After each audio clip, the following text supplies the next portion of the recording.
Welcome to Pro Modeler. I'm Philip Flory. This particular build we're going to be doing is the new, or relatively new I should say, Eduard rebox of the old capo kit of the SU-25 Frogfoot. Now, as many as you know, this is sort of the Russian version of the American A10 Thunderbolt 2 or Warthog. Now, this particular kit that we've got here, just get through the bits. This particular kit, as we go through here, is actually a rebox. It isn't one of their own, which seems to be quite the norm with the way that Eduard are doing things at the moment. Is reboxing other people's kits. This one is the old KPO kit. Now, the great thing with this particular kit, it says, let's get that very rustly bag out of the way. There we go. Is that it's more of the current standard Frogfoot than is other kits perhaps, and by that I mean basically things like the Revel kit, that one there, or the American Monogram kit tends to be what we call the pre-production version, and this is where obviously there's a lot of lumps and bumps that are different, and perhaps certain way configurations of the aircraft is, perhaps the overall shape may be the same, but there's plenty of little differences in there which they change as the aircraft goes into actual production. So this is really the production model of it. So as you can see on here, we've got pretty much nicely in. We're all engraved panel lining, which really helps obviously with the weathering, and it's not too soft. Okay, it's not as sharp perhaps as some of the more modern sort of markings and kit manufacturers at the moment, but it is all there. It's not a particularly complicated aircraft to actually go together, so we haven't got millions of parts, but what we have got is a little bit of complication to have these side sponsons actually attached to the aircraft, then the wings on top of that and bits and pieces like that. So you do have to take care as you're going together, and what we're going to be doing is plenty of dry fitting. Now, obviously the kit is pretty old by sort of modern standards and the way it's actually produced, so a lot of the detailing is what we call very soft. This can be sharpened up actually by rescribing it and going through it like that. It's not massive on detail, like this wheel well just in here, there's nothing really to it, it's just an empty scoop and bits like that. And certainly the weapons tend to be a little bit chunky, shall we say, like that. Obviously the wings as well, the surface detail at some points it just fades off to nothing like in here. So we're going to have to rescribe some of these areas, and also some of them aren't exactly straight either. They're a little bit wonky. So if you were going to want to make this, you know, a super detailed, you know, top of the range one, you are going to have to rescribe and take care of some of these areas. This one up here particularly is very nasty on this particular one, and is the same on the other side, where literally the panel line goes along, and as it comes to the corner, the actual curve, this end it just fades off to nothing, and at the other end it's actually not straight, it goes off to one side. So they're little things we're going to have to take care of. As I said, it's a pretty much an older kit, so what we've actually got here, Eduard have come along and included their very own colour photo etch set with that one. So obviously we've got harnesses, the instrument panel, everything else like that, and then on the other side as well we've got the photo etch set, the normal one, which will detail a lot of the areas up. So we've got details obviously here for the undercarriage and a few little lumps and bumps all over it, just to liven it all up and bring it really up to date. The other thing as well you get, which is a very nice touch, is the moulded seat. Now this is a resin one of what we call their new sort of bracing side, so you have to be a little bit careful with these, otherwise you're going to break little bits off, but it's lovely little details on this seat, very nicely moulded, and it actually comes in multiple pieces as well. We've got the head boxes and the bits there, so we've got other bits of resin for there. We've got a moulded FOD or sort of mud guard for the actual nose wheel down here as well, and we've got some of these nice little which are going to go over the back, curve over the back of the actual aircraft as well, which are the actual flare and shaft dispensers as well, which, as I said, brings it all up to speed. We also get pre-cut die cut masking set for the undercarriage as well as the windows and everything else, so that's a nice little touch as well. And then last but no means least, we get these great decals, and as I said, if you've ever used one of the actual decal sheets from Eduard, they tend to be pretty much spot on. We don't have any problems with these, they're very, very nice. The other thing as well that we have, we just pop these gently back in the box, keep them all nice and safe. The other thing that we do have is this great booklet, which is all very nicely done, all on glossy, and what it actually does is call out all at the same time the resin parts, the photo etch, and exactly where to sand off and replace all the photo etch parts as you work your way through the entire kit, which is a very nice touch because obviously it's going to bring it up to speed. So like down here on this one at the back, it shows you where to bring up to speed the actual resin parts for the flare and the chaff dispensers down the back. Obviously things like the HUD, sorry, the fog guards, and bits and pieces. Anyway, so you work all the way through until you get to this great thing at the back, and this is where those decals come in. These are absolutely gorgeous full colour ones, obviously giving out all the actual colours that you're going to need, everything else right the way through. Some very, very interesting schemes as well. And just for a change, I'm going to do something a little bit wacky. We're actually going to do this one here. And this particular one, as you may just see, is a shark. So it's actually shark underneath, all blue underneath, and it's a very complicated camo pattern across the top. So it's going to be quite a little bit of work to actually get this one in, but it should be a lot of fun to do. And as I say, you've got your standard sort of Iraqi ones on there as you move through. And then on the back here, we've got little things for the decals, for all the little tiny placement ones for the rest of the model, which is sort of standard to all the aircraft. So that's basically the run through. As I said, it's not a complicated kit to go together, but obviously with all the resin and photo etch bits, we're going to have to take our time and work our way slowly through the build. Okay, so here we go then. Now, if you followed all my builds before, you're probably thinking, right, okay, here we go. We're going to start with the cockpit and then we'll work our way through the build as we normally do. Unfortunately, as I said in the intro there, a lot of the panel lines on this particular one, I don't know how well the close-up cam's going to be able to register on this grey plastic, but you might be able to see they're just a little bit soft, out of register, and quite frankly, by the time these even have had a coat of primer, we're not going to see them anymore. Okay, there's also the same problem. We've got a lot of the riveting detail, quite frankly. It's an old kit, I think is the easiest way to describe this, and because it's an old kit, it's been done the old way, so it's not very crisp. The plastic itself is extremely flexible, very, very soft, and this shows up in the riveting detail because it just blends in and you can't really see it. Now, some of those that you probably saw me do the trumpeter, I completely re-riveted and re-panel scribed a lot of it because of the problems we had with that particular kit. But with this one, because it's in an early stage and it's all a problem, it's going to be easier to keep these areas flat as they are and rescribe them and take care of any problems we've got at this stage. Then we can put it together and then just tidy up all the little bits. But certainly we could have built it as a whole, come round and did it again. But the trouble we have, some of the panel lines are huge, really deep ones, which, okay, you might accept, you know, that's going to be one of the things on an engine detail. But certainly for the rest of them, we just need to sort of get them all together. So as you can imagine, we've basically got P-cutter scriber, which is standard sort of drag-on scriber, which is going to be great on this because we've got lots of straight panel lines we can take care of. We've also got a needle, which is just in a vise here as well. I've shortened it down. Normally I have them a little bit longer to give it a little bit of springiness, but with these it's tight little areas and I can use this for re-riveting. We've got a drill bit one in here if we need it, and we've got some sanding sticks as well. During test fitting, when you pop a few of these together, you'll notice there's only a handful of locating pin marks that go on there, but it will roughly give you the idea of how they go together. And as you can see, some of the panel lines on one side are deeper than the other, so we're not going to worry too much about these lines as they come together at the top, because obviously you're going to have to sand them. This is really for these ones which are going to be tricky to get into at a later date. So what should we do? We'll start with the wing, and we've just got the P-cutter here. So what we'll do, we'll just grab a couple of scribing templates. So we've got the templates just like this. So I have a feel down to make sure there's no lumps and bumps on them. Obviously that will affect our scribing. But what we're going to do for the moment, we're happy that the blade tip is all fine and everything else like that.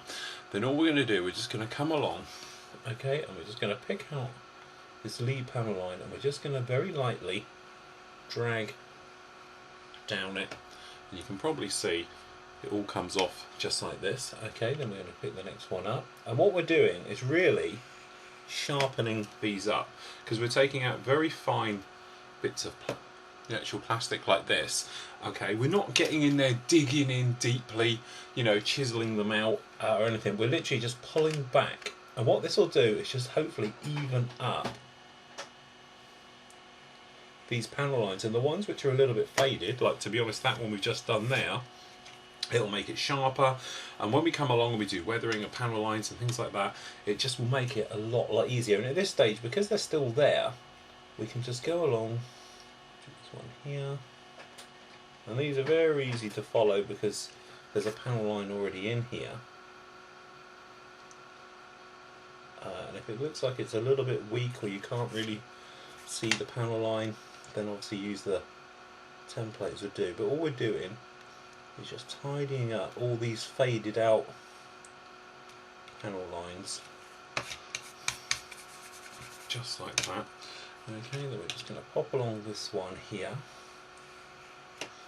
Okay, and the next one down. Whoops, time to jump that one just a little. But if you just use a dragging backwards motion, you should be fine. And what we're going to do is just deepen up these ailerons, because they're supposed to be quite deep and chunky. Now this one that runs along the back, and I don't know how easy you're going to see this on the cameras, okay? What we're going to actually do, we're going to place the P cutter in the groove, okay, butt up the template up to it, just like so, and then we're going to drag it down. And we've just improved it out now. If it's a little bit shallow like that one there is, we can just make it a little bit deeper. There again, laying it in, that'll give us our width. Okay, place it in. Couple. As you can see, we've really made it a lot deeper. And then obviously you can come along with your different templates, and you've got different ends on it, like we've got the actual ends on here, and you can overlap them to see which one is going to be the right size for the one you're doing. Okay, so we can just lay the one over the top, which is to the right shape, okay, and to your correct size. Okay, and then we're just going to pop in with the needle and just very lightly scratch over the top. Now we're not trying to go in there and carve it, we're just scraping away ahead, very lightly over the top of it. And then you might be able to see if we bring you in nice and close with here.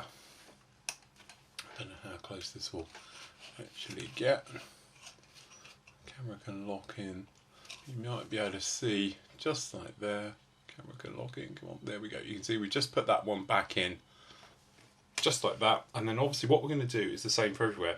Riveting, exactly the same thing. If we show you over on a fuselage bit, some of the riveting, it just sort of fades out, especially down this nose area. And it's one of those areas where we want it to look obviously particularly nice, where, you know, it's going to be a detailed area. So what we're going to do is place our needle, okay, and we're just going to come in, we're going to put the needle in the hole and just give it a little push. And we're just going to go over the top of every single one that's in there and just re-rivet that detail in, and just keep to where it is. That should keep your balance. If I just run along these and just sort of even pressure. Obviously you probably won't keep it perfect every one, but being Russian, I don't think anyone's going to mind, because I can't imagine they will be perfect either.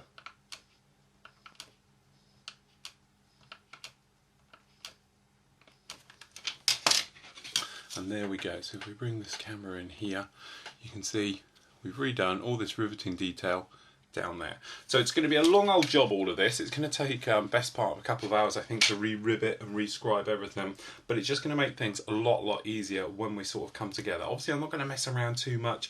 Things like where you're not really going to see it, perhaps down here around the weapons pylons, these ones on the underside are okay. I'm not going to play too much with those. And with the tails, to be honest, and things like that, they're almost there. They're just going to need a little bit of a clean up, so a quick whip round with a P cutter just to follow it up. But certainly re-riveting this fuselage I want to do. Both the fuselages quite important.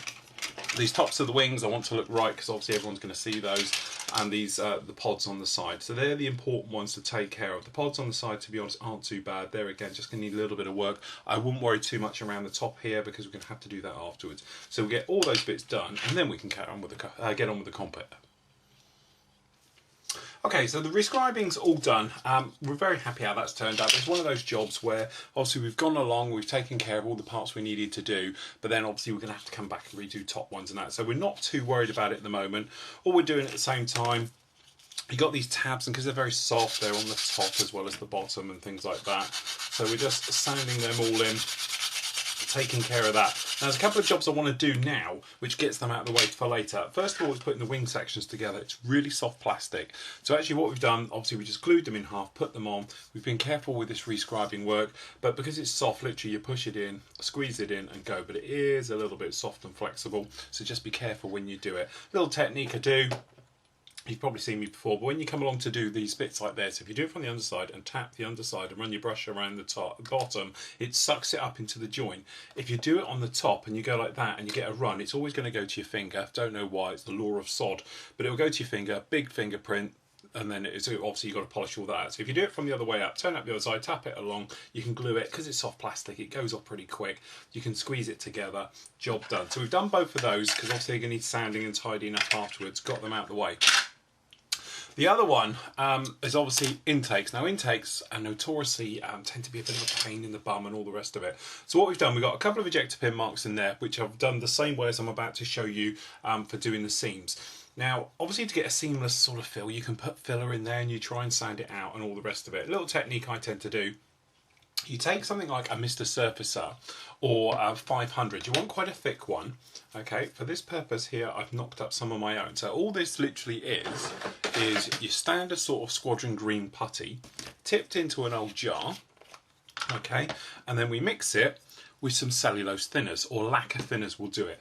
Pour it in there, and you want it to be pretty thick and gooey. So if I just use a new cotton bud, you can see it's pretty sticky. It's a consistency of thick tar, I suppose you'd call it. Okay, so what we do, same way, all I did was put it onto a, if I can find an ejector pin mark, I'll show you.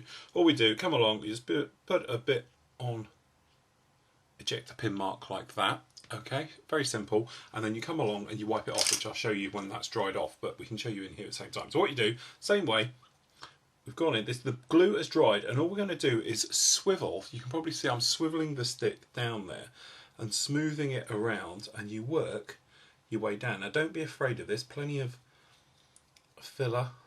Okay, so what we're trying to do is just smooth it out. Now I know what you're thinking, why is he getting in there and filling it out with filler? You'll see in a minute. Okay, there's a couple of ways to do intakes, but this tends to be my preferred way of doing it. Okay, so plenty of filler down there, and obviously you get it in as far as you can. Okay, and then if you just keep swiveling it like this, you know you're taking care of the seam that's in there. Because to be honest, this is what you're going to do when this totally dries off. So we get in there, okay, then what you do, you go along quite happy, leave it to go off. So we can do the same with these rear ones as well. Okay, bearing in mind we don't want to get these quite as close as the others. Okay, that's that one done.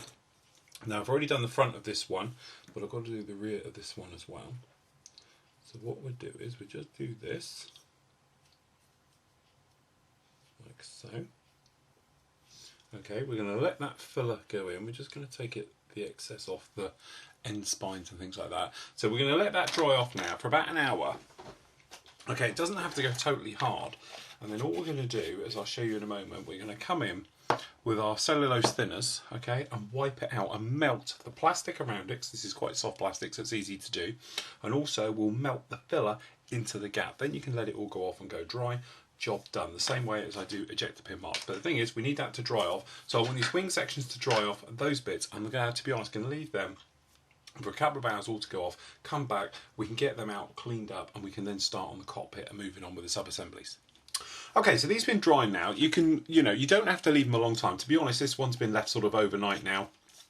But as you'll see in a minute, this other one I did within sort of 20 minutes, but it gives you the idea of how this works. Now, all we're doing with this is literally melting it and removing the excess. So what I'll do is I'll show you with a cotton bud. So all we do, dunk it in some cellulose thinners, and as you can see probably on the close-up a little bit better, all we do is give it a wipe over, and what you actually do, you can probably see on the close-up, it removes all the excess, and as long as you keep it wet, like that one's done, There we go, it gets rid of it all. And what it's doing is actually melting in the plastic and it's removing everything else.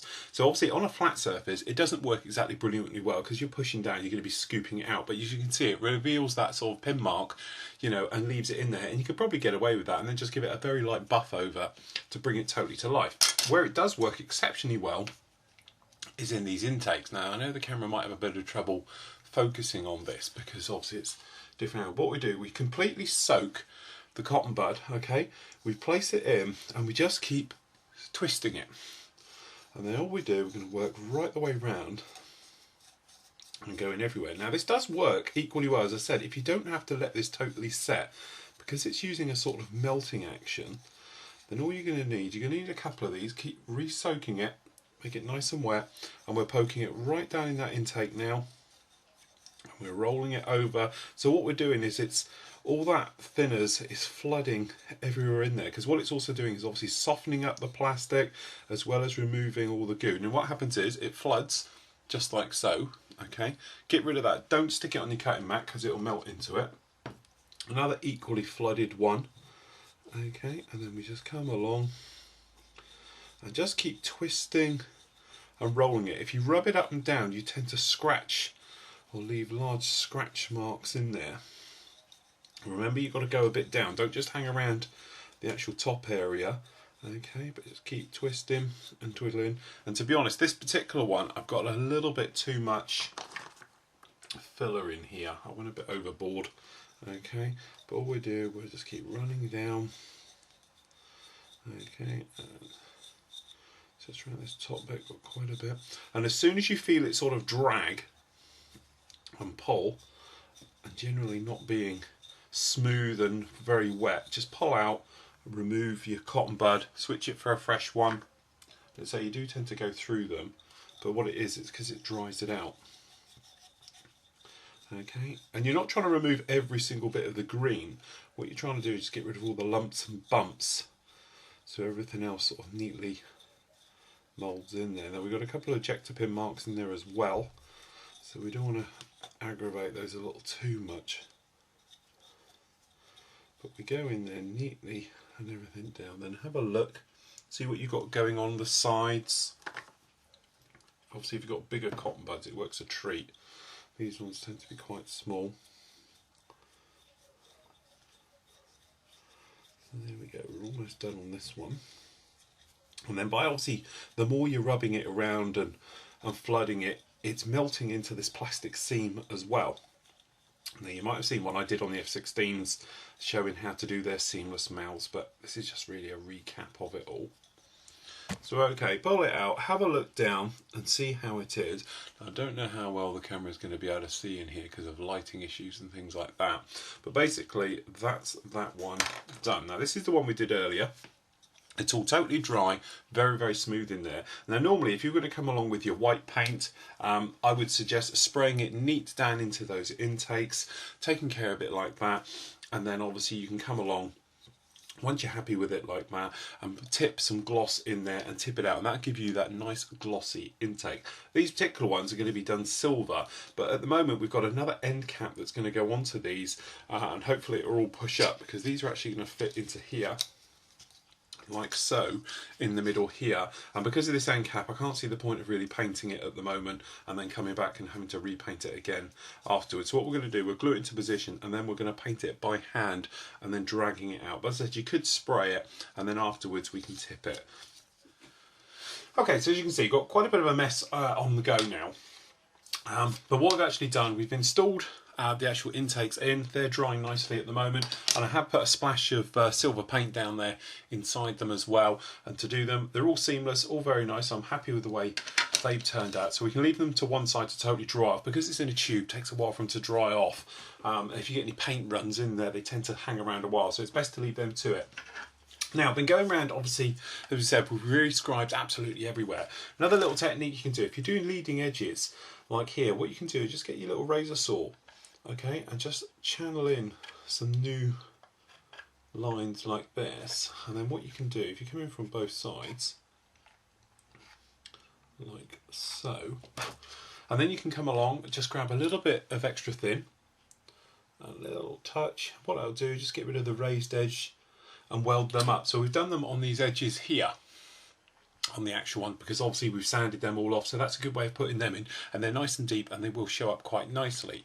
Now the other thing we've got on the go at the moment is the cockpit. We're putting the tub in.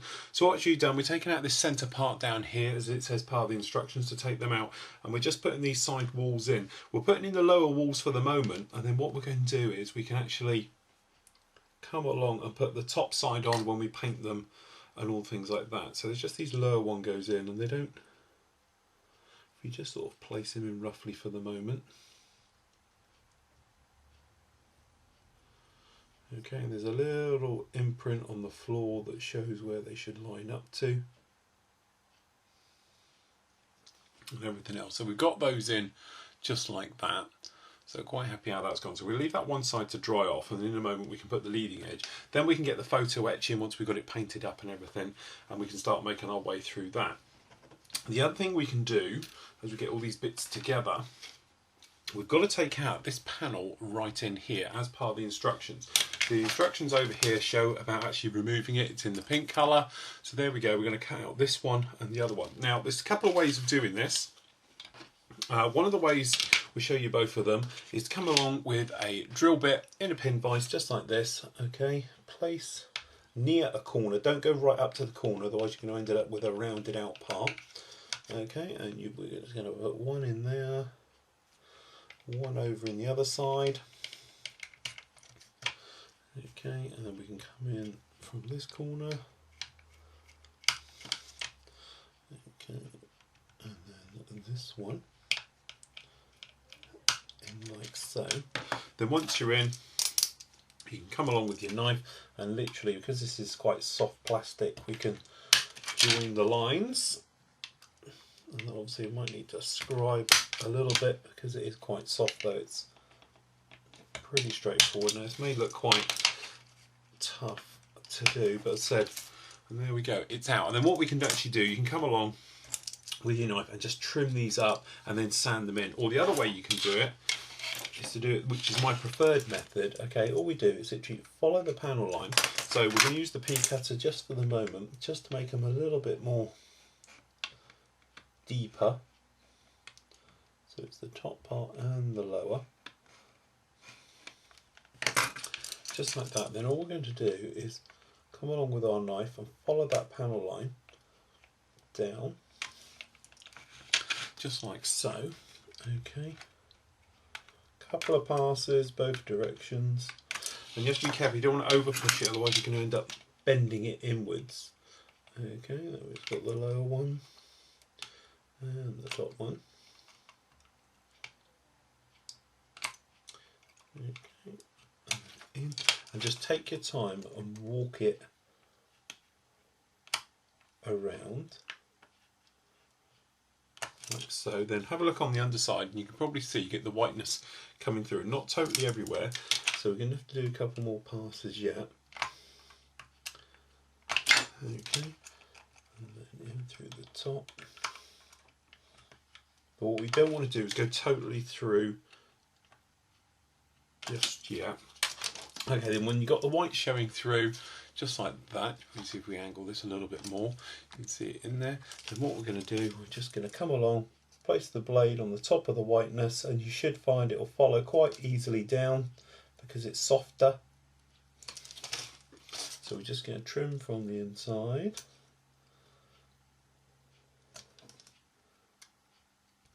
On one pass, just like that. Okay, then you should find when you come along with your next couple of passes, your blade will just sink like that one has, just straight in. That's in, okay, and we're just going to come in from the top, and you should find, hopefully, it will just literally push through and remove it out, just like that. Same thing again, you can come in, like I've got these little files here which are nice size for this. You come in and tidy these up. Okay. Just like so. If you find out you've got any little rounded off corners, you can just nick them out like that one with a blade, and then that one's off, opening up that panel. So we'll get this one cleaned up the same side, and then what we've got is a couple of little bits of photo etch which actually go in on the inside. So we're going to do those as we do the other bits. What I'm going to do now is get this all cleaned up and all ready for the photo etch parts.